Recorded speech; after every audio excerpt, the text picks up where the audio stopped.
And if the Ghost of Christmas Future had been like, yeah, none of that shit's gonna happen, but you'll have 90 days off of heroin that day, and for you, that will be a massive achievement.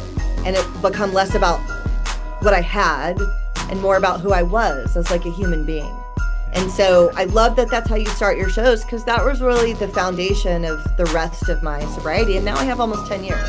And a homeless guy said, why don't you smile, or something like that to me. And I said to a homeless person, because my life sucks, to a homeless person, this old guy. And that is, when I look back on that, what I was missing there is so embarrassing and awful, because that's how I live.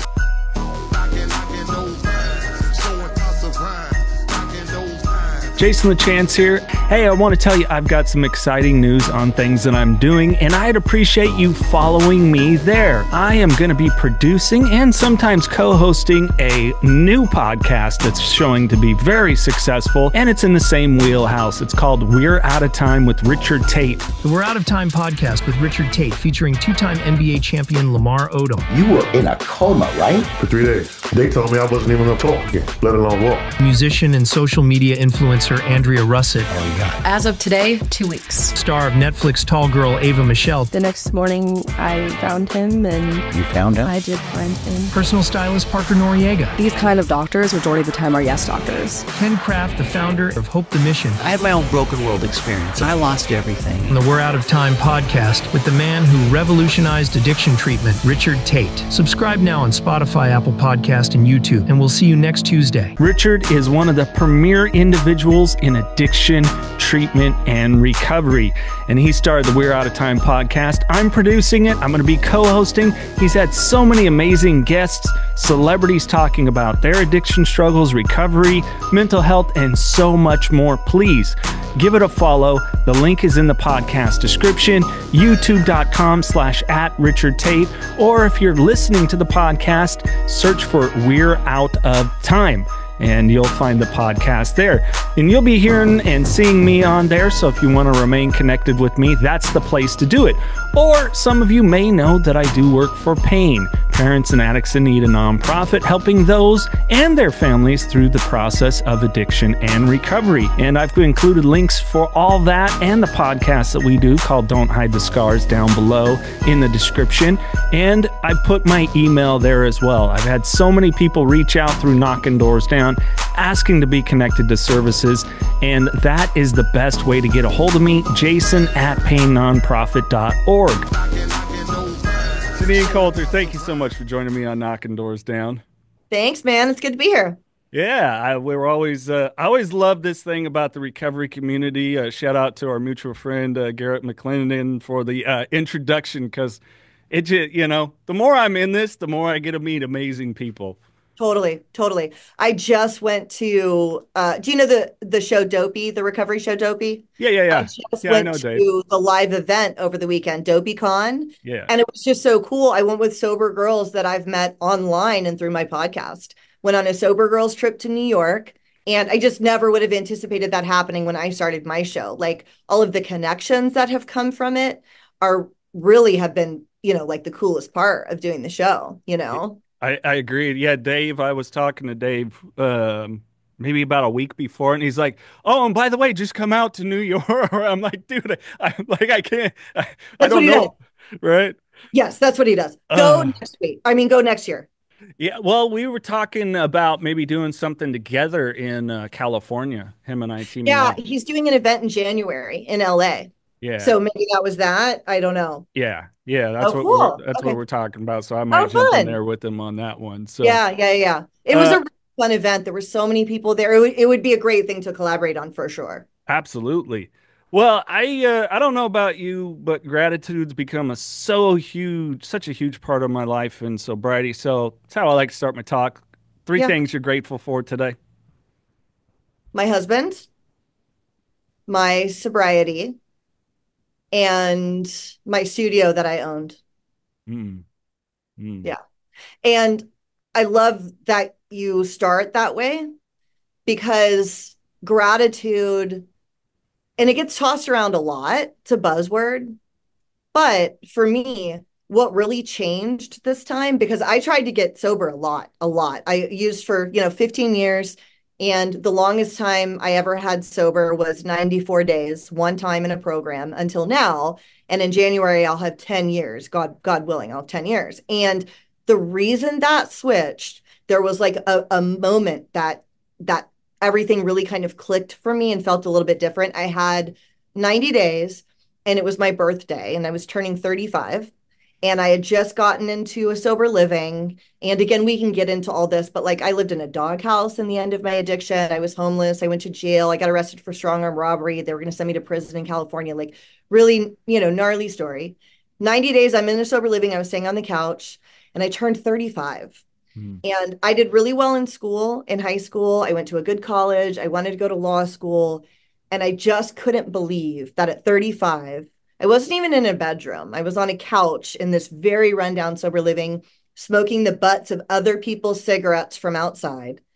And I was so bummed and down. And I kept thinking, like, if the ghost of Christmas Future had floated into the hallway of my high school in 1998 when I was walking down the hallway, bopping down, and said, "Hey, Janine, do you want to see where your life is going to be when you're 35 years old?" I would have said, "Yes, of course. Show me. I'm sure I'm going to be rich and famous and married and live in a mansion. Show me." And if the ghost of Christmas Future had been like, "Yeah, none of that shit's going to happen, but you will have 90 days off of heroin that day. And for you, that will be a massive achievement." I would have been horrified and thought, "You're talking to the wrong person. That can't possibly, what goes wrong? Future me? Like, what did you do?" And I just kept thinking that. And I went outside and I was doing a gratitude meditation series from Deepak Chopra. So I had started teaching again. So I got certified to teach when I was like 28. And I didn't start doing heroin until I was 30, which is insane to start doing heroin at 30.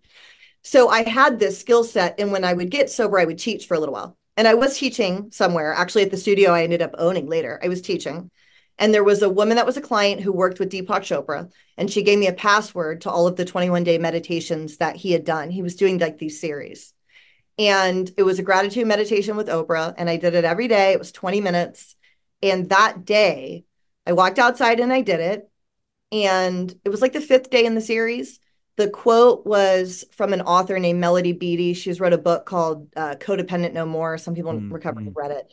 And the quote was, "Gratitude unlocks the fullness of life, making what we have enough and more." Gratitude unlocks the fullness of life.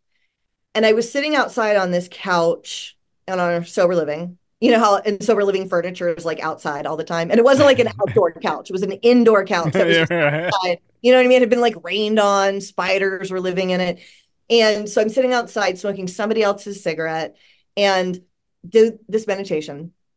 And I stopped and I opened my eyes and I felt this overwhelming gratitude for not being dope sick. Because for opiate addicts, that's this constant hustle of getting well, right? It's all the time. And it's a constant fear in the back of your mind, like, I need $20. I need $20 at least just to breathe. And I was overwhelmed with gratitude that I wasn't dope sick. And I looked out off the deck of my sober living and there was this beautiful view. And I thought, wow, that's so pretty. It was like a mountain range. And then I realized that's always been there. And I had lived at this sober living several times over the years and got kicked out. And I thought, well, that's always been there. But I'm only seeing it right now for the first time. Did my heroin addiction leave me more grateful for what's right in front of me by opening up this pathway through not being dope sick and slowing me down? And it did. That is what happened.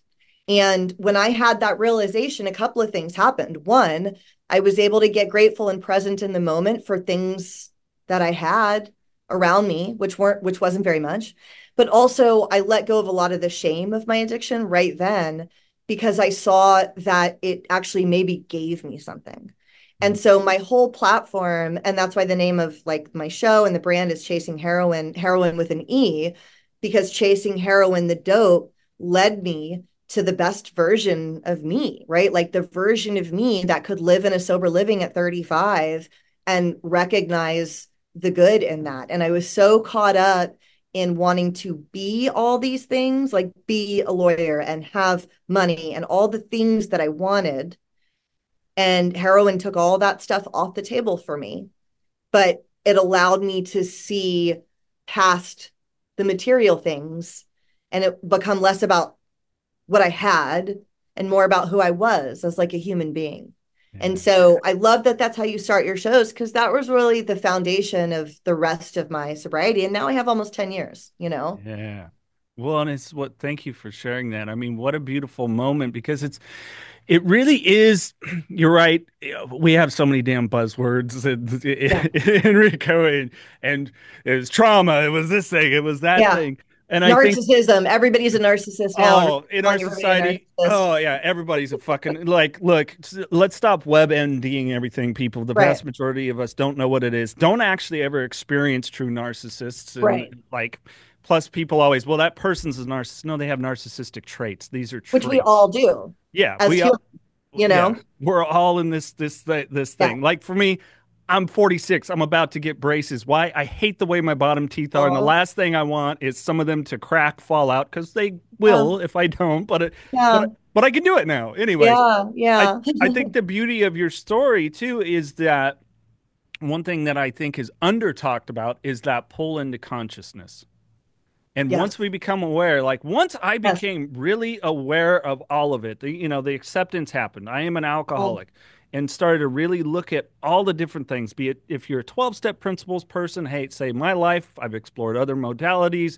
I don't care if it's smart recovery, whatever it is. Once things come into consciousness, it's the greatest gift of you're screwed. Yes. Because you can't go back. Yeah. Because you can't go back. When you go back, it's like there's no excuses. It's like if I fell off now, it's a decision. Yeah, totally.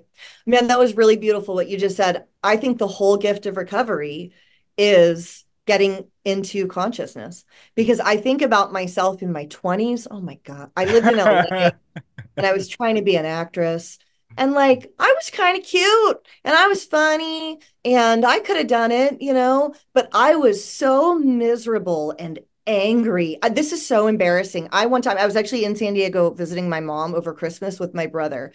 I'm in San Diego and I partied a lot in my 20s. I drank and I definitely had a Coke habit, but Coke bad is very different from heroin bad. This was during like the Coke years, and I hadn't made it as an actress yet. And I'm in San Diego. I had driven there in my car. My healthy brother was there. My mom was there. She took us out for a steak dinner in the Gas Lamp, and we stayed in a hotel together. And when I look back now, what a great, wonderful thing I was able to do. And I was so miserable because I wasn't a rich actress. I was like 24 or something, and perfect skin, 20s. And I remember walking out of a steak restaurant and a homeless guy said, why don't you smile, or something like that to me. And I said to a homeless person, because my life sucks, to a homeless person, this old guy. And that is, when I look back on that, what I was missing there is so embarrassing and awful, because that's how I lived. Mm-hmm. And I didn't get conscious until actually my first rehab that I really loved. I went to this rehab down here. I kept going back because I loved it so much. And I read Eckhart Tolle while I was there the first time. I read The Power of Now. And I remember being in our morning meeting and getting present by getting like physically connected, and I felt like the chair beneath me and all the things he talks about in The Power of Now. And I shifted into this place for the first time where being present in the moment and how I felt was highlighted versus all the things I didn't have. And that happened because I was in rehab, and I think that, the 12 steps, again, like you said, I feel the same way you do. 12-step did definitely work for me, but I also totally understand that there are a bunch of paths. Since I've been doing my podcast, I've changed a lot on what I think. I also think now that like a recovered life is up to the person to decide what that means, if you're living a recovered life and that involves some sort of mat-assisted therapy, okay. I've changed my mind on all that. But they say the 12 steps gets you to a connection with your higher power. I also think another way to look at that is the 12 steps gets you to consciousness, what you just said, what we're talking about. Knocking Doors Down by Carlos Vieira, now available wherever you get audiobooks. I wasn't done partying, and I didn't want the binge to end. I think I knew that when I finally got home, I'd have to face what I had done, and I wasn't ready to do that. Being responsible for my actions wasn't something I was looking forward to. I had abandoned my wife and baby, my family, and my business. I wanted to avoid the shame of returning to what I had left behind. Even though I was not yet going home, I wasn't sure I had enough resources to continue the binge. Click the link in the podcast description to find out more. The We're Out of Time podcast with Richard Tate, featuring two-time NBA champion Lamar Odom. You were in a coma, right? For 3 days. They told me I wasn't even gonna talk again, let alone walk. Musician and social media influencer Andrea Russett. As of today, 2 weeks. Star of Netflix Tall Girl Ava Michelle. The next morning, I found him and You found him? I did find him. Personal stylist Parker Noriega. These kind of doctors, majority of the time, are yes doctors. Ken Kraft, the founder of Hope the Mission. I had my own broken world experience. I lost everything. On the We're Out of Time podcast with the man who revolutionized addiction treatment, Richard Tate. Subscribe now on Spotify, Apple Podcast, and YouTube, and we'll see you next Tuesday. And I know many struggle with, but it really is the God consciousness that there is all of us were born in a whole and complete vessel. We have a limited amount of time here. It's a unique vessel. I know people that listen all the time are going to hear me say this again, but our fingerprints, our retinal scan, our voice, even they've proven our ears that they can identify up to like 99.6 or 7% is unique to us. So everything we see, say, touch, and hear is unique. It's the only time it'll ever exist in existence. So if we do not have a relationship with something greater than us, including human connection, then I don't know what to tell you, because otherwise we're going to stay attached, and I can relate to you, that victim story, that my life just sucks. And the reality was, no, shitty things happened to me, but in this particular moment, at this time, like our conversation right now, there is no guarantee after this. Right. This is it. This is what we've got for now. We don't know how it's going to go, because it could be some amazing opportunity, or it's going to be a really good lesson to learn. And I think that's the important thing for people to do. And granted, with the work I do, I support harm reduction and things like that. I'm a bigger supporter of encouraging people. You don't have to stay on a Suboxone forever, or, I mean, people that I've known, methadone is the devil, really, what it's done. Did you ever do the methadone dance? No, booze was my primary thing. Oh, okay. I kind of, I tried some pills, powders, stuff like that. And luckily my body went, no, fuck that. This alcohol thing's really, really awesome. Keep going that route. It's plus it seems chicks want to hang out with you more when you do that thing, Yes, for sure. Absolutely. At least where I live, there wasn't any hot chicks around heroin. But for me, it was always socialized to be able to, be around people and get that energy. Because I'm naturally an introvert, believe it or not. I am too. Nobody believes me because of the work I do. Right. I am too. Like over the weekend when I went on the trip with those 7 girls, and we actually had a great time. It was wonderful, but like I was a little nervous about it. We just know each other from TikTok.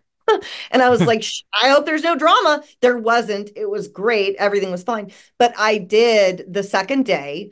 They all went shopping. And I stayed back and I did one of my own spin classes, which is actually kind of cool. I was able to put it up on this like big screen TV, and I stayed at the Airbnb and did one of my classes and walked to GNC and bought some pre-workout. And like, I did a moment by myself because I'm an introvert too. Like when I hop into an Uber, like I don't want to do small talk. I'm so not, it's not out of rudeness. I just don't have that energy for it. And I'm an introvert too. So I get it. And no one thinks that, right? Because we do our show and we talk. And I also am in fitness, and I do all these goofy things on social media too. Like some of the reels I've done, that have gone crazy. It seems like I would be an extrovert, but I'm not. Yeah. Well, I do. Matter of fact, as of this recording, next weekend, hosting an MMA event. I do the ring announcing and all that stuff. By the end of it, I'm fucking exhausted. Totally. I heard it best described once. So an extrovert, so say all humans need this amount of energy a day. And if you're not watching on camera, it's like, say it's 6 inches. An extrovert starts at 0, and every interaction they have fills them up more to here. An introvert starts at 6, and every interaction takes them down, down, down. And I was like, that is a perfect way to put it. Because my friends that are true extroverts, they do get more energized from interactions. And I definitely don't. Yeah, I feel you said something though that was very poignant that, at 30, you started down a different road, the heroin route. I mean, like, I guess I'm really fascinated to find out when substances really entered your life.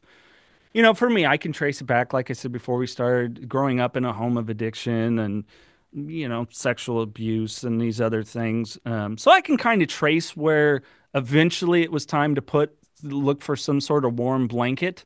Yeah. And even adulthood, terrible choices. I really say, first and foremost, I was a sex and love addict. Like, oh, okay. I could quit the booze, but there were certain women I just couldn't get away from. But what for you? Where really was that entry point into you? And then how do you end up at 30 where it's like, well, all right, heroin's the next step here? So cocaine was like my first love, and that was early. That was like 21. So like I said, I did really well in high school. I got good grades and did well in my SATs and all this stuff. And I went to a very academically advanced high school. And so everybody went to these like great schools, and I debated at my high school, and I was really good. And I was like on that track. I drank a tiny bit in high school, but not much at all. And my family life was great. My dad's a pilot. My mom's a social worker. Like my dad coached all my things. I was involved in the youth group. Like we had a really, really, really good, strong, safe, supportive home environment. Right. And when I was a senior in high school, they divorced kind of out of nowhere. And I lost my mind. I lost my mind. I went away to my good school and I just couldn't make it work. And I left. And at 21, I went back to Athens, Georgia. I went to college in Washington, D.C. briefly and just couldn't make it work. And so I ended up going back to Georgia, and I went to the University of Georgia. And speaking of which, I bet they have a game today. Oh, I forgot. Was that the Dogs? Yeah, that's the Dogs. Exactly. So when I went back, I was kind of trying to go to school, and I was just so depressed and so sad. And at that point, the real, I think, addiction that happened first for me was food and working out. Now there is a third eating disorder, which is binge eating. But at that time, it was just bulimia and anorexia. And I wasn't either one of those two things, but I was definitely a binge addict. And now, since I've heard about that diagnosis, and like that's what I had, it was super disordered eating. Eating was all I thought about. And I would consume so much. I would drive to like 4 different drive-throughs and just get so much food and eat till I was literally like in pain. And that was like the first thing that, when I look back, was disordered addictive behavior. And then at 21, I quit school and decided I wanted to move to LA to do acting. And I'd done a little bit of acting when I was a kid, so it wasn't completely out of nowhere, but I think I was mainly just like running away from, and one of the things I say a lot too is addiction. I'm sure, as you know, there are like these hallmarks of addictive behaviors and hallmarks of addiction that show up before the drugs do. And the big one for me was like the rules don't apply to me. And I always want to take the easy way out. And college is like harder than high school, right? And I wasn't expecting that. And I wasn't prepared to do that, And so I quit and I got a job bartending. And my goal was to save up money for a year and then move to LA. During that year of bartending, I did coke for the first time. I did cocaine. And that was when I first did cocaine, how sometimes in meetings, people will say, the first time I drank, I knew, like I didn't feel that way with alcohol, but I felt that way with coke. The first time I did coke, I was like, oh, okay. Is this how everybody else feels all the time? Because like, I can't do life that other way, but I can do life like this, it made me nicer. So that was really the first thing that I did. So it was introduced long before the heroin. So I did a little coke, and for me, the progression of my addiction was like textbook. Like it was just very, very, very, very, very progressive over time. And I did end up moving to LA. And when I first got there, I continued doing coke for maybe like 6 months and it got totally out of control. And I stopped. I stopped when I was 22 and didn't do it again for 3 years. And during that time, I smoked weed and I drank, but I wasn't doing cocaine anymore. And I always looked back to that period of time as evidence that I wasn't really a drug addict because I'd been able to stop. But of course, what I know now is that in the early days, sometimes you can. Plus, also, I was drinking and smoking weed the whole time. It's not like I was sober. Like I would claim that as like clean time later, you know?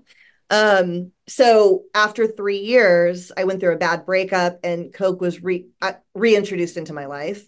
And then things totally fell off a cliff with the coke that time. So I was still in LA bartending. And from like 26 to 29 or so, the coke got really, really, really, really, really bad to the point where I had to leave LA. And that's actually when I moved to San Diego. Wow. Yeah. Wow. So that was the path sort of to heroin. So when I left LA, the goal was to quit doing coke, but I refused to stop drinking. I just refused. Like I didn't think I was really a drug addict. In fact, I remember the first meeting I ever went to was a CA meeting. It was a Cocaine Anonymous meeting in LA. And a few people were talking about like alcohol also. And I was so surprised. I remember asking somebody at the meeting, I was like, wait, am I not supposed to drink too? And she said, well, yeah, I mean, that's like sobriety. And I was like, oh, no, because I thought this was Cocaine Anonymous. And she said, well, it is, but it's all part of the disease. You know, I don't remember what she really said, but I remember checking out immediately and being like, oh, this isn't right for me. This isn't right for me. Like, yeah, I drink a lot, but like, I'm going to quit drinking. Who doesn't drink? No one. You can't relate to this as an alcoholic. No one. Yeah. Like, well, how do you go on a date? How you meet anyone? What? Yeah. You know what I mean? I'm not going to quit drinking. So I didn't quit drinking and I kept doing coke. And that's also when I got certified to teach fitness, thank God, was in those years. Because for me, coke was like a 2 to 3 times a week thing. It wasn't a daily thing like heroin. So I would have days where I could get things done and go to work. But by the end, everything was like really, really, really falling apart. My car, all five head gaskets had blown up at once because I wasn't changing the oil. And to not have a car in LA is like very, very difficult. So I moved down to San Diego. And then that's how I met the guy that introduced me to heroin. So, and I had to really look back and take accountability for that later. Sure. Because I blamed him for everything. Because then after I did, and I could tell you about how I ended up actually like doing it for the first time, but 10 months after starting heroin, I was homeless, all the way homeless. And so with coke, that hadn't happened. And so for a while, I was like, no, bro, I was fine until I met this asshole. You know, sure, it's his fault. Sure. And over the years, I had to get really honest about, dude, you were only even in San Diego in the first place because your your cocaine habit was so bad, you had to leave LA. Like this is, you know, and then also my friends from high school, my girlfriends that are crazy successful, if they were dating a guy and they caught him doing heroin, they would break up with them. Yeah. They wouldn't stay and eventually try it. That is an addict move. Yeah. You know, and it was only when I really fully took accountability for all that I was also able to move forward with my sobriety and recovery, you know. Oh, absolutely. You know, and if we were friends at that time when you were in LA, you would have gotten an ass chewing out of me for doing that to your car. Yeah. I'm thinking, dude, my dad, like, it's so like, I do know, like, because in my 20s, I learned to change the oil in the car. I was in college, and I remember my dad told me, and I didn't know because he'd been doing it for me in high school, and I didn't know. Yeah. And then when I was like, I don't know, like very stereotypical girl, all the stereotypical girl stuff that you would think about cars, like I had. And at some point, I think when I was like, I don't know, 19 or 20, he was like, hey, you get the oil change in the car, right? And I said, what? What am I saying? Take it to Jiffy Lube, whatever. So I did know. I just wasn't spending the money on it by then, you know?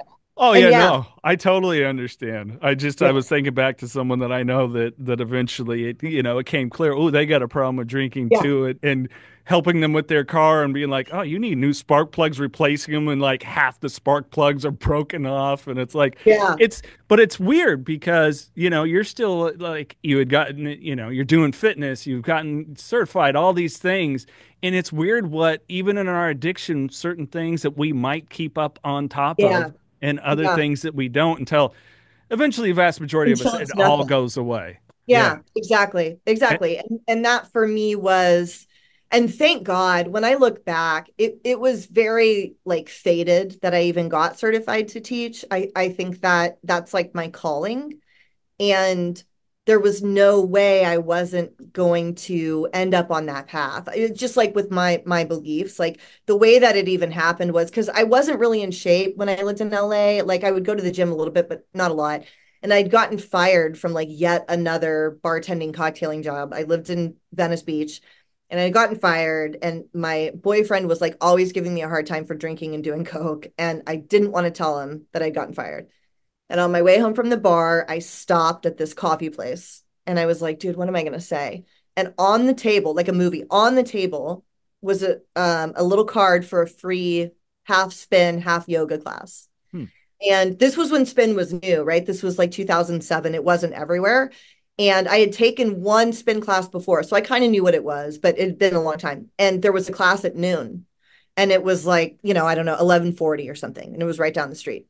And I to kill time before I told him I was fired, I walked down and I did everything wrong in a spin class. I took it in Uggs, like Ugg boots. I just put them in the baskets. I walked into the spin room because it had like a garage door and I just walked in through the side. I didn't check in up front, hopped on a bike with no assistance. I wasn't even wearing a sports bra. I was wearing a regular, like all the things that you would never normally get. No idea. So I take this class and afterwards, as I was leaving, there was a sign on the desk that they were looking for front desk employees. And I was like, oh, fuck it. It was minimum wage, but I said, maybe it's better if I go home with a job. So I asked for a job and it was a very difficult place to work, which of course I didn't know in that moment, but they always needed people. I did end up working there for a while, like longer than most, but they needed people. And so they hired me on the spot. And I was like, oh, wow, like what a miracle. So I went home and told my ex, I was like, so good news, bad news. I got fired again, but I already have another job at a gym. I'm gonna get healthy. And a few weeks later, when I was working one of my desk shifts, the owner said, oh, okay, so the teacher training starts next week. And the only reason people worked the desk was so that they could get certified to teach, because you got certified to teach spin and yoga. It was like a $3,000 training program. It was 3 weeks long. It was a really good program. And people usually work there to get that training for free. And I didn't even know about that. And she said, oh, well, this is perfect timing for you. The, teacher training starts in a few weeks. And I said, oh yeah, no, I don't need to do that. I'm going to be a famous actress. Like I'm good on that. And she said, okay, let me rephrase. You have to take that to work the desk. You have to be able to set people up on bikes. And I said, all right, fine, whatever. So unwillingly, like I didn't even want to, I did this certification and my whole life changed. And I wasn't even going to do it. And I was really good. I was really good. Like I was the first person to get a job. I got a job at the Beverly Hills Country Club like the week after we all Wow. graduated. Yeah, it was crazy. And it was just so faded when I look back. And I try to remind myself of that now because sometimes it feels like you can miss your fate. Like did we miss it? Are we too old? Or maybe you don't feel like that, but I do, I have. I've had moments. Yeah. I'm like, shoot, was I supposed to be an actress? Was that my like I feel like maybe it's not on time. Even with like the podcast and social media, I see Sure. all my other friends with millions of followers and they're making all this money. And I'm like, dude, I'm not doing any of that. And I need to remind myself that the way I believe, you can't miss your fate. You Yeah. can't. And Yeah. like I couldn't with that. It was literally like God or whatever you want to say, the universe was like, no, Janine, you're going to teach spin Yeah. here. Get on this bike, Yeah. and it totally changed my life. I think those things are so beautiful, and I guess we're I can mirror that or parallel that is that, I went to college for film and television and major directing for the camera, minor acting. And it was kind of like my family is like, well, it's cool. I think I was the first of like 20 something grandchildren to get a college degree. Oh, cool. But I think everybody's attitude was like, what does that qualify you Yeah. for? To be able to ask if you'd like fries with that? And ironically now to utilize all those skills and continue. But you are using it now. Yeah. Oh, yeah. Absolutely. And like, okay, so that's another huge, and maybe you can attest to this too with all the interviews you've done. I think that, especially addicts, we don't lose those dreams that we had. They show up in different ways, but now we have the advantage of all the addict skills. Because like I wanted to be a lawyer. I speak now on my podcast. I speak publicly, and in fitness, I'm using all of the speaking skills that I had during debate. I didn't lose that dream. It just showed up in a different way. And like yours did too, Oh yeah, spot on. My mom had told me this, and I believe I've told the story here. When I was a kid, I loved baseball, loved the movie Major League. I loved acting and did some training when I was a kid. And said something to her to the effect of wanting to do something with Charlie Sheen, be in a movie or something. Well, I didn't get to be in a movie, but he's been on this. Him. But he's been on this. That's crazy. That's crazy. Yeah, and it's just a weird, like in other heroes of mine along the way too. When I was still in radio interviewing Nikki Sixx from Motley Crue, one of my favorite bands when I was a kid, or so in weird ways these things still came to fruition. But I remember being so lost in my teenage years, and I was a basketball player, big fan, and Charles Barkley talked about, his growing up and just like praying to like for something. And I remember that emotion of being like, God, like, I don't know if there's something for me. And I gave up on God. He never gave up on me, let alone to know what was going to be presented to me to come to fruition. And I think, let me get your take on this. I think sometimes it's harder for women to think time has passed than men. And the only reason I think of that is based on maybe on biology. I don't know. Right. Like we're more worried about it. Yeah. Like I'm sure that's true. I'm sure that's true. I don't know if I've ever thought about that because I don't know if I knew whether or not men feel that way also, like too much time has passed.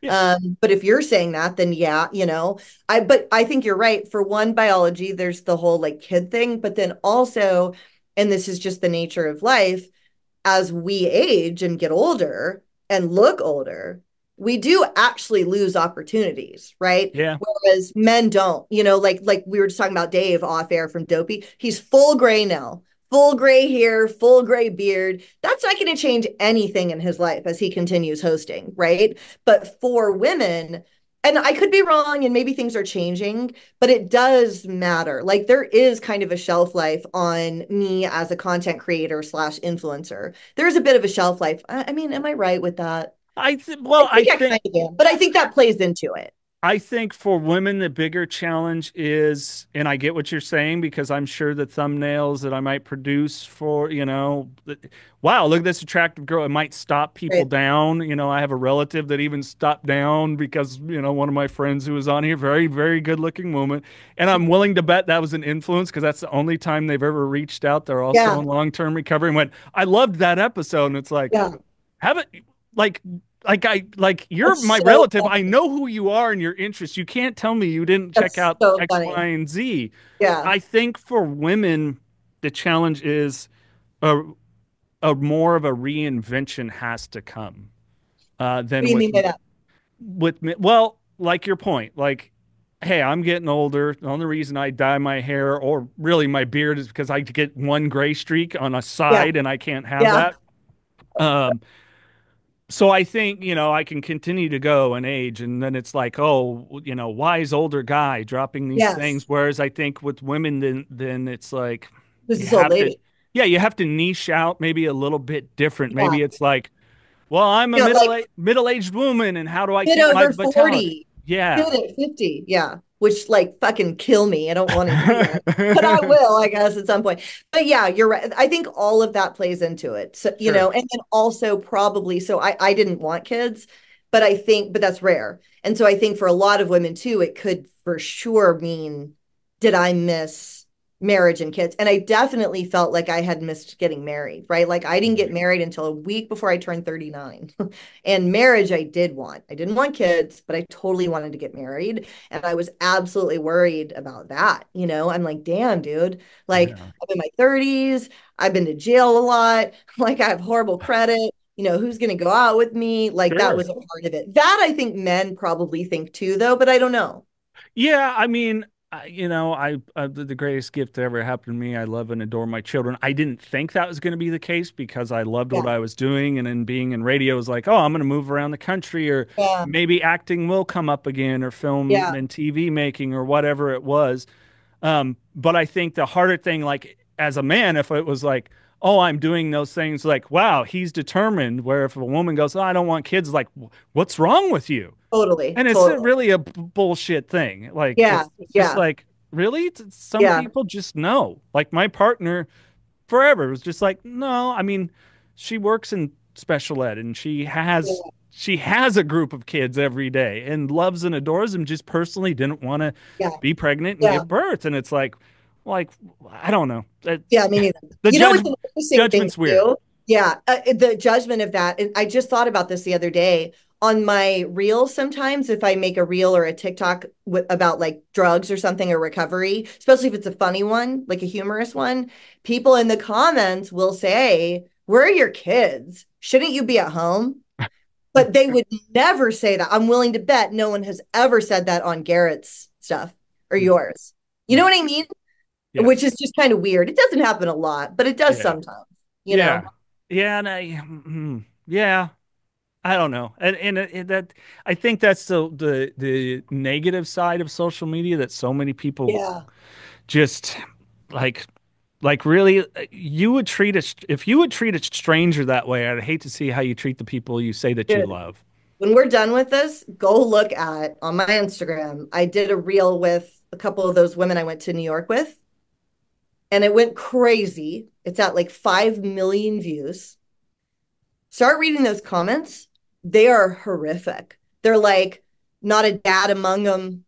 Look at these horror, like bad stuff. And it's just a trending video joke, but it's crazy. But, again, that's like the negative side of social media. The great side of social media is that I met them through that. I Yeah. got to go on this awesome trip and you can make money on social media, you can reach more people. I think the growth from my show has been from social media. I mean, it has been, because like Yeah. if you're not already famous, it's hard if you're not already famous to like grow one, right? And Yes. the majority of my growth, I think, has come from social media. So there's good sides and bad, but Yeah. I just try to remember that the messaging will land with whom it needs to Yeah. in a good way. And maybe even those people that shit talk, it might plant some kind of seed. And Yeah, totally. I got like one apology ever that I can recall, and maybe there was others. And it was this guy, and it was just like, "Hey, thanks for the apology, but you said something about those that I love, and I'm sorry. I'm now blocking your." Like they tried to get a hold of me on every platform, even finding my personal stuff, and it was like they eventually emailed, and I just went, "You insulted the people that I love. You have my attention, and my attention for you has just ended. I wish you all the best. So Please." like they commented negatively on something that you Oh, posted? yeah, it was vile. I'm not going to even repeat it. Oh, I'm okay. not. I'm not going to even repeat it. And it's unfortunate, but Yeah. that's Yeah. again, that's I try to accept, well, maybe that situation was the thing that they needed for someone to set limitations, boundaries, accessibility, whatever it is, to Yeah. absolute zero, for them to maybe go, wow, that was a me issue. Like Yeah. that was something Yeah. that I projected out onto somebody. Yeah. So Yeah. who knows? But I want to jump back when you're Yeah. talking about meeting the guy with heroin, and I know now you're in a very loving relationship, and I understand that. Oh my God, I've been to jail. I've got a DUI. I've got I've got no money in the bank. No woman is going to want me, so I get that feeling. But I'm willing to bet, as opposed to the gentleman that you attracted I'm not gentleman, probably a far stretch. The guy you attracted when you started using heroin, far different energy than you were putting out when you met your husband. Oh yeah. Of course. I was a train wreck. I was chaotic. I was a huge partier, obviously. I drank a lot.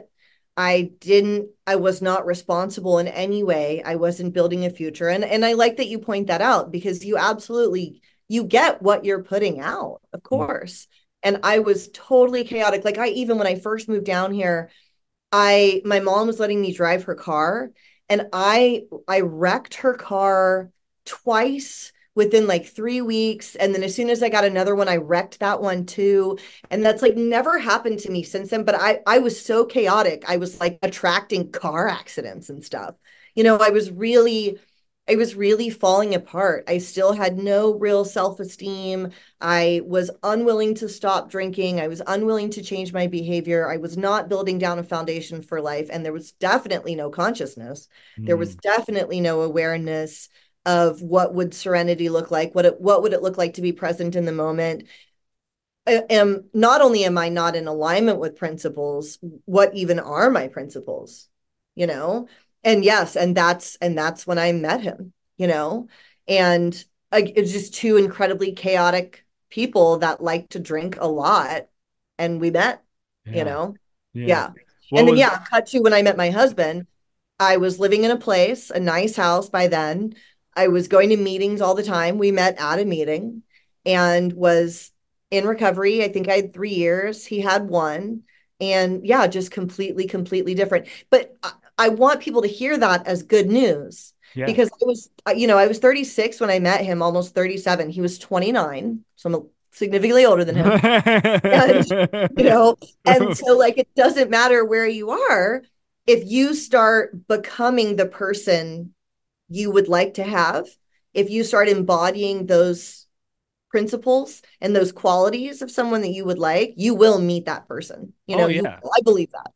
Well, my partner, I've known her for a good amount of time, and she knows this, so I'm not insulting her. I just never found her attractive until it came. Well, we've been together almost 4 years, 3.5, 4 years. I apologize. I think it's 4 years in December.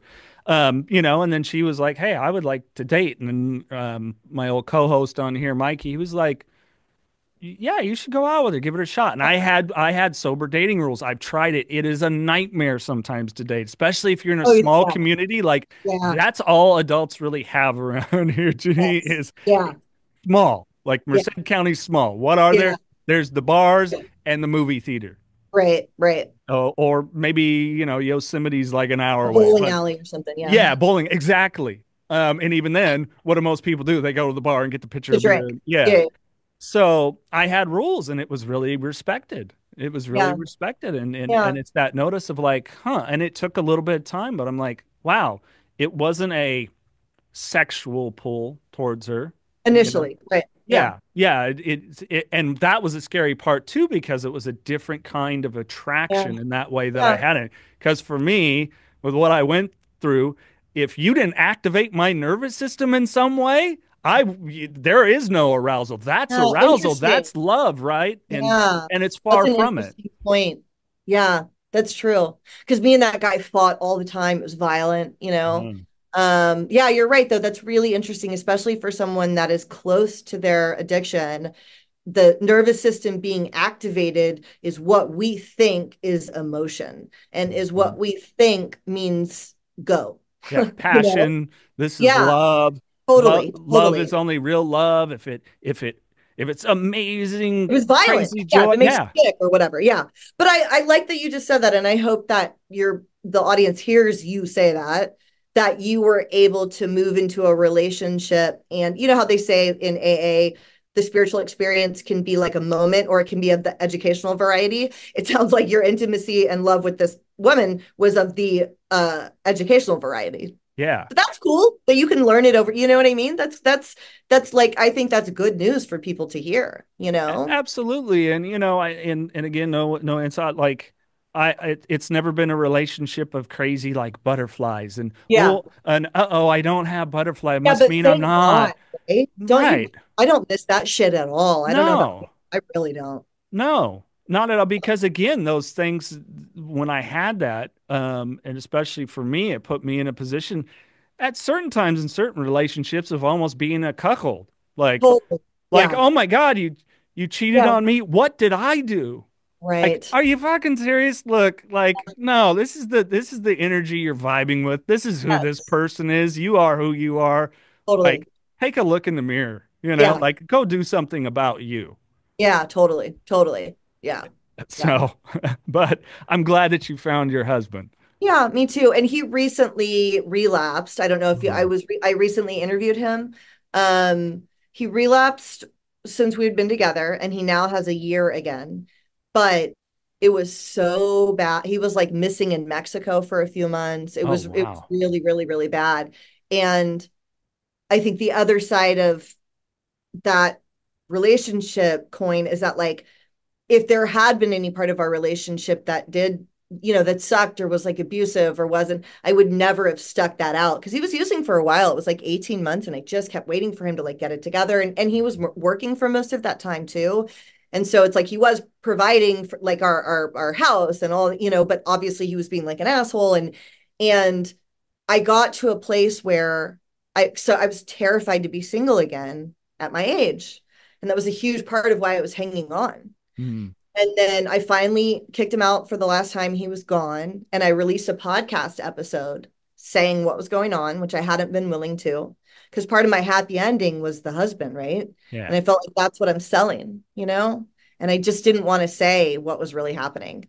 And I finally got to a point where I said it. And I thought, okay, I guess maybe I'm even going to be like dating, like, okay. And I fully accepted, okay, well, I could get a roommate and I can do this and that and this and that. And you know what? Maybe there'll be even something exciting here. Maybe there's even something fun on the other side of this, blah, blah, blah. And I fully accepted that. And then that's when he actually came back and healed and we're better than we were. But I feel like the other thing we get to have when we have that, the better responsible energy that we're putting out, that means also if we end up with ourselves again, we can be okay with that. Yep. Yes. I couldn't agree more. Yeah, nothing in my mind's like, oh yeah, I want that, but I know with Yeah, that, exactly. with Yeah. I mean, my faith first and foremost, and what am I supposed to learn from it? And I mean, all forms of growth come through painful things, Yes. experiences, be it our body, whatever it is. Yeah. But I think you get that amazing, I know that we can like to try to control the narrative, especially in Yeah. society now. And I Yes. think the Yes. beautiful thing of it is that opportunity that you embrace to tell fact. Yes. It's not a situation of this is my truth, and I think that's overused a lot too. This is my truth. It's like Yeah. no, there's blatant things that are just truth and fact. Like Right. what a beautiful fact Right. to share. Look, Yeah. hey guys, I'm really struggling. My husband, who I love, he's struggling too. But addiction is separated us, and I Yeah. am hopeful and I am faithful that we can come back together. But it was also putting it out there that you weren't going to be codependent Right. and saying Right. he's got to do his part. I love him and I'll be there for him, but only if you're doing your part. Yes. Totally. And I mean, what a beautiful opportunity to share with people. And what you just said too about embracing the growth that could be available, that's also finally what I did. Because what I talk about in my classes is growth through discomfort. Mm. And I use the bike as a metaphor to, whatever. And like today, so I saw this quote when I was traveling at the JFK at the airport. And I think it's Henry Miller. And it said, one's destination is never a place, but a new way of seeing things. And I love that idea because the whole goal is to shift our perspective. And so, like today in class, I was saying, I want you to change what you believe you're capable of. That's Mm. the destination we get to go to today. And I do that all the time, week after week after week after week. I like bring in some sort of little like lesson there. And I finally last year was like, all right, put your fucking money where your mouth is. You're always telling them that they're going to grow through discomfort. Where's the growth here? And the growth is this. You still have bad credit at your age and are relying on him way too much. Let's work on that. Okay, there's that. There is, can you share with other women what it might be like to get divorced Yeah. in your 40s and be single again? I guess we could talk about that. You know what I mean? Like I did Sure. look for the growth finally that I've been preaching to others, growth through discomfort. and moved into that side of it too. And I think that's also what really helped me let go, you know? Yeah. Amazing opportunity there. And you Yeah. embraced it. And that's the good thing. You know, it's, if I look back, I mean, how true so many of my painful moments have been able to what has brought prosperity to my life. Yeah. Like Yeah. I produce now, Janine, I wouldn't have believed it when I was doing just this full time as opposed to all of the stuff that I do. It was overwhelming when I just did this. Now the amount of content I do, and I have this brain that always goes, you can't pull that off. And then I get the other side that goes, fuck that. Yes, you can. And then I've documented, I'm like, I can't believe in a week, the slowest part of this was my computer doing its thing because the amount of shit that I was able content wise to produce. You do editing and like reels for other people too, or what do you do? What's your editing, hosting, graphics. I mean, all of it. Cool. Okay. Yeah, it's insane. But it's like, wow, I can do all of this. Totally. Yeah. You know, plus it allowed me to go, look, you got a guy that's got probably the 100,000 hours. So I'm sorry, like you might want to pay that. I recommend you go find someone else. I've gotten to the point where I can say no now. Yeah. Yeah. And all of this is as a result of your recovery to another, I'm like kind of a nerd quote. And the quote that I was sharing last week is, and I don't want to mess this one up. Everything about us in a positive sense is by virtue of some limitation. So all of our good things came of some limitation. Like for me, teaching, acting didn't go the way I wanted. That's why I got into teaching. The limits on my acting career put me into the best thing in my life. The limits on my drinking career put me into the best things of my life. You too. Are they mostly sober podcasts and content that you're doing? Or you know what, even if it's not, you learn to do editing through the sobriety podcast first, and that led you to this. So this, what you thought was a limitation on your drinking actually opened you up into the prosperity. Yeah. You know, nailed it. And that's what I looked at in that moment. And I try to do that with most challenges that come up. You know, I try. Like right now, I mentioned the social media thing. My friends, dude, if you look at the girls I went on that trip with, bro, millions of followers, so much money. They are making so much money. It's crazy. And I try to do that stuff, and I'm not at the level that they're at. But I have a book inside me, and I know that. And so there's part of me that's like, maybe the reason I'm staying limited there is because I need to write this book. And if this was booming, maybe I wouldn't do it. But I also last week, I'd like told God, I was like, listen, if that's what you're thinking, I get it. But I promise you, if I could make money on social media, I'll write that book. So if that's what you're thinking, I can do both. I can do both. So you know what I mean? I'm trying to, because I get really frustrated about that sometimes. Sure. And I'm trying to look at it through the lens of the way that I've looked back on all of the challenges in my past and what they gave me. I'm like, okay, so like the benefit of all those challenges really should be ideally using the knowledge in current conflicts so that the quality of our life daily is better because we can sit in a conflict easier with this knowledge that we have. So, okay, again, put your money where your mouth is. If the challenge right now is not making the money that I would like off social media or whatever these other things, maybe one day I'll look back and say, but it's because I was going to write the book. And that's, you know what I mean? So I try to activate that knowledge now. And I try to eliminate the comparison factor too, you know, because the reality is, I think you have the answer already in front of you. I mean, it's what I'm hearing is how do you not, okay, nobody knows, but maybe that book being out is then what helps take those things and those revenue streams to then generate more income, thus help more people. Well, that's what that's what I think. Yeah. That's what I think is going to be the path. So I try to look at it that way. I try to not do the comparison thing. It's changed for me a little over the years. Like when I was teaching, I would get really competitive with other teachers. Now I don't. But it's because I ended up owning my own studio. And so then there wasn't any competition on the schedule because it was mine. And now my friend owns the one I'm at because I ended up selling my studio. So like but I still do compare.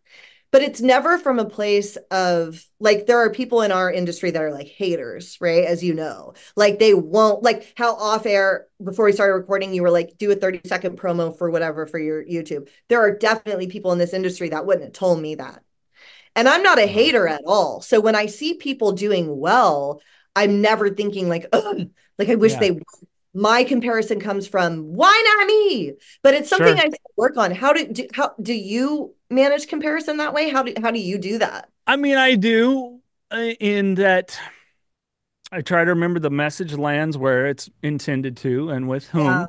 I have a different approach than a lot of other people. The thing that differentiates me from everybody else is me. Yeah. And I accept that things will come as they are. So many things that are, I just don't believe in coincidence anymore. The Yeah. opportunities that have come out and unfolded and everything else that I try to let go of that, you know, I plan, of course. I decide what I'm going to do in certain ways, but I can't hold on to the results. And if I compare to something, it's more of what are they doing? Like, Yeah. what's their content? What's their approach? Is that even another one we love in recovery? Is that even authentic to me to do that? And there's certain Yeah. things like it's not going to work. Like Oh, I love laughter on here, but I, as a singular person, if I had a co-host, I could play the comedic role and pop the stupid jokes and stuff like that. yeah. And we're laughing through this, but it's not my approach. It's not who I am in this space. Now, if it was something where I'm doing a Formula One podcast, for those not looking, I got my Ferrari gear on. I love motorsports. That, which I've started one, but it just never, I just was like, this isn't resonating with me. It was all humor. It was all me Yeah. cracking on the whole sport and the fan. Like, so it depends upon the setting. I'll Yeah. compare myself, like, I'll see somebody that maybe creates content in a certain way, and I'm like, I don't know how to do that, but Yeah. I'm going to figure that shit out. Yeah. And Totally. and that's just how I am. Like I'm Yeah. Walt Whitman quote, be curious, not judgmental. I'm like, I don't go, fuck those people, forget them. Whatever. I go, how did they do that? And why? So that's me. I'm a puzzle guy. I gotta, Yeah. I think if I tinker. focus more on the message, it would be easier for me. I think sometimes I forget that that's what I'm doing. And it's like, how could I forget that? But of course, that's what I'm doing. Like, the reason I started the show is because when COVID happened, I thought that if something crazy happens to me, I have not said enough about you don't have to die a dope fiend. You don't.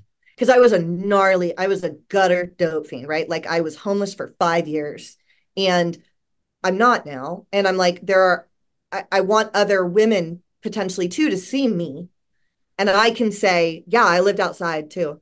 My face was eaten away from me picking it. I went to jail too. And at that time the message was really very powerful, and that's why I knew I was doing it.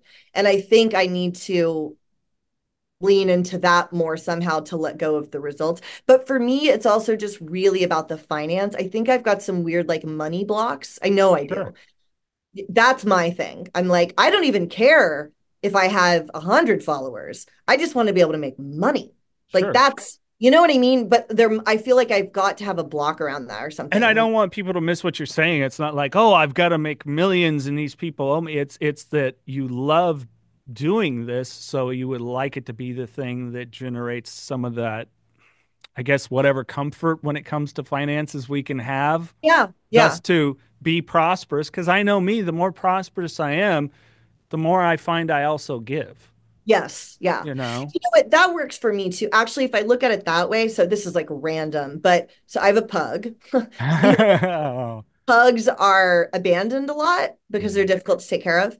And there's this woman in LA called the Pug Queen, and she's constantly picking up pugs from like Fresno, from Mexico, and they're just like, and I want to give them so much money all the time. And part of me is like, I want to make money so I can like give money to these bugs. And I know that that's like the most random, weird thing, but like when I look at it that way, that helps me kind of stay on message too. It's like, Yeah.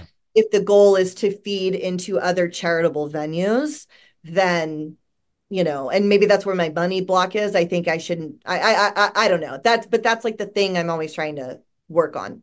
Yeah.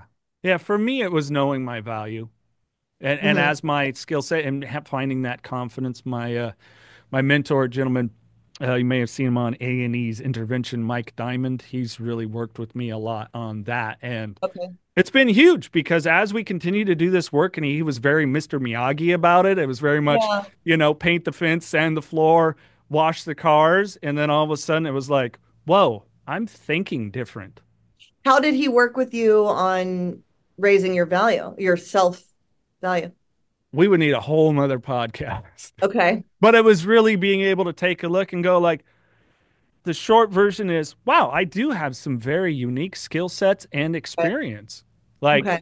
there might be a younger guy or lady out there and maybe they can, work this program or whatever or better it is, but they may not have that multitude of long-term experience I had in and around Yeah. marketing and business, Yeah. and the whole side of it and broadcast, like it's an overall set of skills. So Right. it was really Right. being confident in that and getting to the point where for me saying no was huge. Like, Okay. I'm sorry, that's not what my rate is. And it's like, well, could you do? I'm like, no, I can't, So bad about that. Yeah. Yeah. Yeah. Yeah. but I used to be very much, I got to take every opportunity. And Yes. now it's getting better.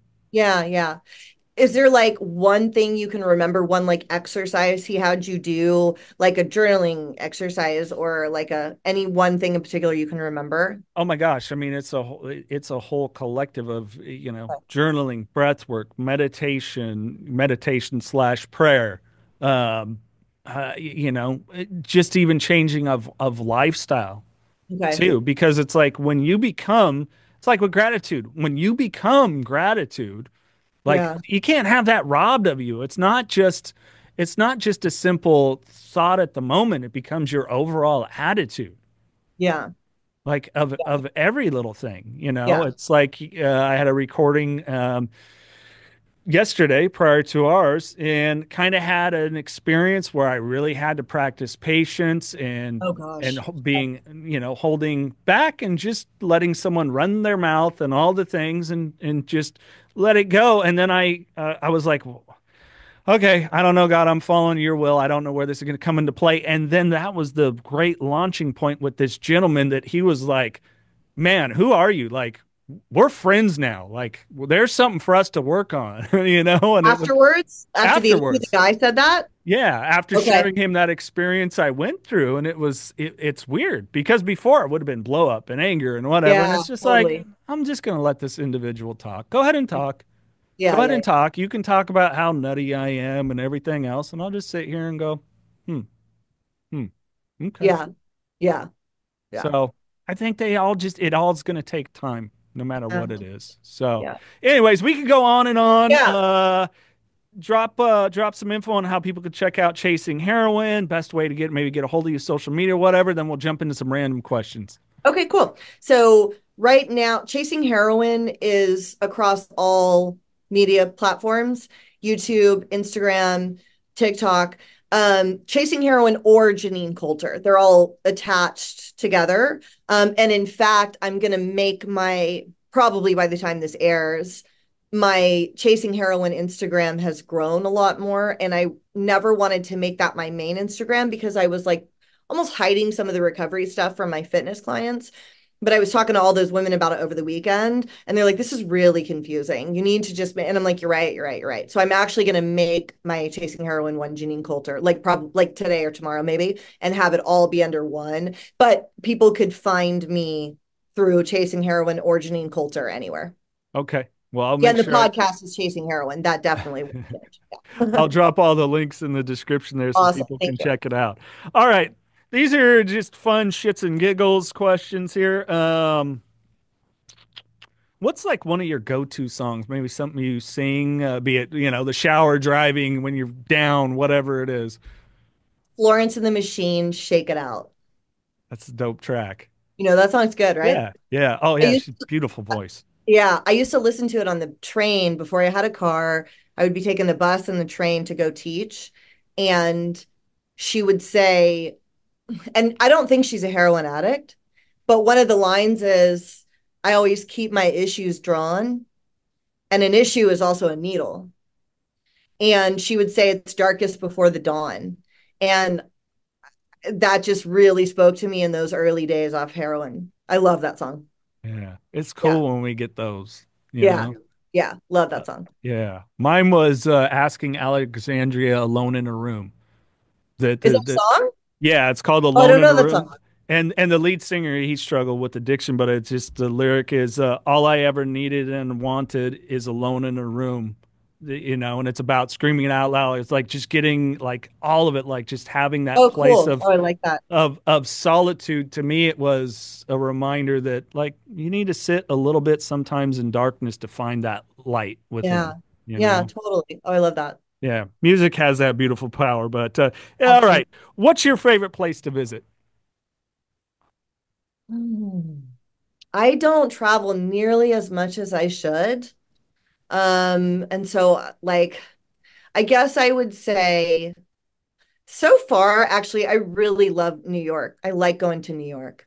Yeah. One day my aunt, but I really like Paris too, which is such a bougie bitch answer. I never went once, so it's like it doesn't feel like it's a place that I like go to. I would love to go to Italy at some point or Greece. Beautiful. But you know what? Actually, probably my favorite place to visit is Peachtree City, Georgia, which is where I'm from. And I don't get there that often, but probably Peachtree City.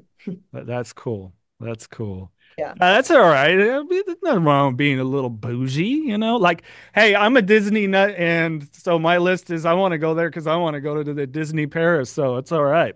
Dude, I have you gone to Harry Potter Universal yet? Are you a Harry Potter person? I am not, but I did do Florida way back when they first built that. Okay. It's cool though, huh? I Yeah. love Disney too. I love Disney too, actually. Well, that brings my next question. What is your Okay. favorite Disney character?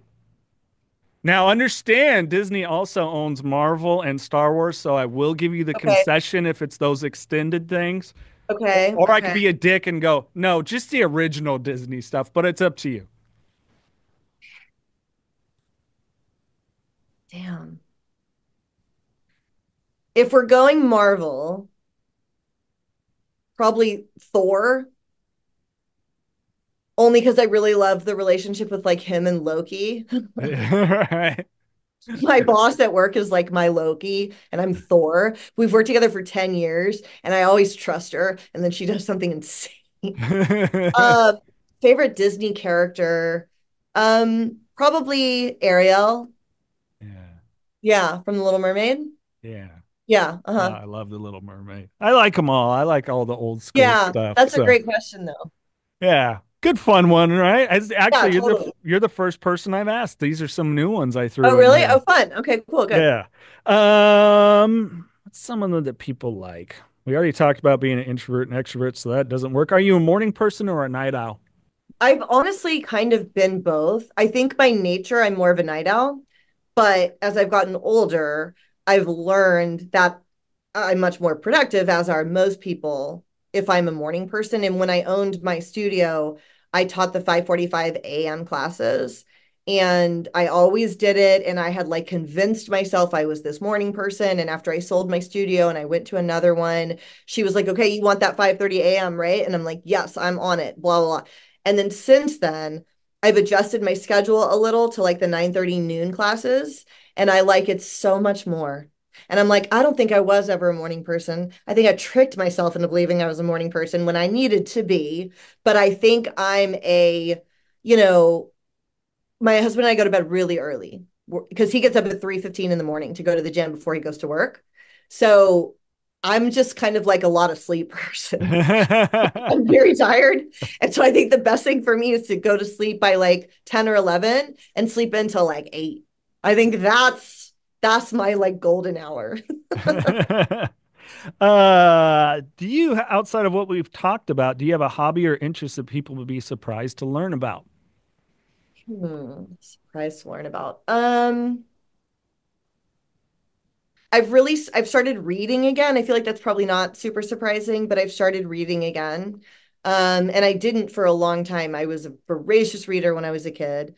And then when you get older and like I was drinking at night, even if it wasn't a ton, I'm not going to read even after 2 glasses of wine. That's weird, Right. So, but I've become a really big Harry Potter nerd. I didn't get into Harry Potter till I was like 40, and I went to Universal on my 41st birthday. I went to Harry Potter. I've kind of gotten back into politics a little bit too. Mm. I was not paying attention for a long time, obviously. And to me, it's a real honor to know what's going on, Yeah. So, but yeah, maybe like the Harry Potter stuff, people might be surprised to learn about. That's cool. If you could have dinner with any one person, who would it be and why? Living or dead or anyone. Any person, living or not.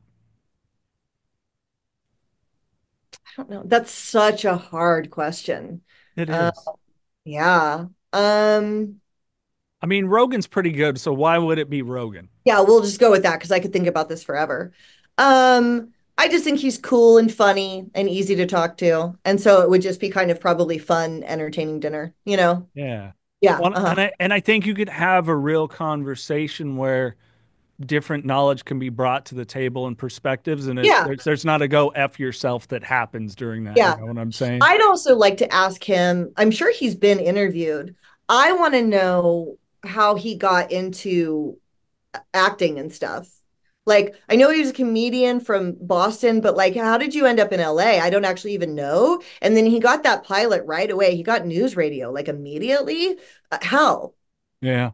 Yeah, I would I know. actually like to know the details of that. I would probably ask him, you Yeah. know. I'm Yeah. sure he's been interviewed, but I don't know if I've ever heard like his origins. I know he grew up, his family didn't have a lot of money. I know the things he said on the podcast, but I would like to know the career path too. Yeah. Or Absolutely. Adam Sandler. Oh, yes. All right. Maybe Adam Sandler, actually. He would Yeah. be a blast. Yeah. Again, check out chasingheroin.com for more on Janine. And hey, my friend, this is where I ask you for the Jerry Springer moment. You get the final thoughts. Okay. Anything, words of wisdom, advice, people are struggling, maybe a loved one is that you would want to share. So if anybody is struggling with the shame or fear around being sober, like you and I touched on for a moment, right? Which was like, who's going to date me? Am I going to be any fun? This isn't what anybody does. I really believe that the best versions of us, if we are someone that leans on a substance in any way, the best version of us is just a bit muted. And obviously it isn't like that all with everybody. I just heard this the other day. Somebody on another podcast said, think about the greatest experiences of your life. Were they on the inside of a fearful choice or outside of a fearful choice? And for me, that would be my studio. When I owned my studio, it was like the best experience of my life. I was terrified. It was one of the most scary things I've ever done. Or moving to LA at 22 years old, I was terrified. But the best experiences of my life came from doing things that were terrifying. And I would just share that with people. Like look back on your own experience. Were the best experiences of your life out of fear choices or choices that you made that were uncomfortable and scary or not? And then allow that to inform your path now as well. Janine Coulter, thank you so much for your time. Thanks, man. I'm glad we got to do this. Thanks for having me on. Absolutely. And on that note, remember, no outside solutions to inside problems, and keep knocking doors down.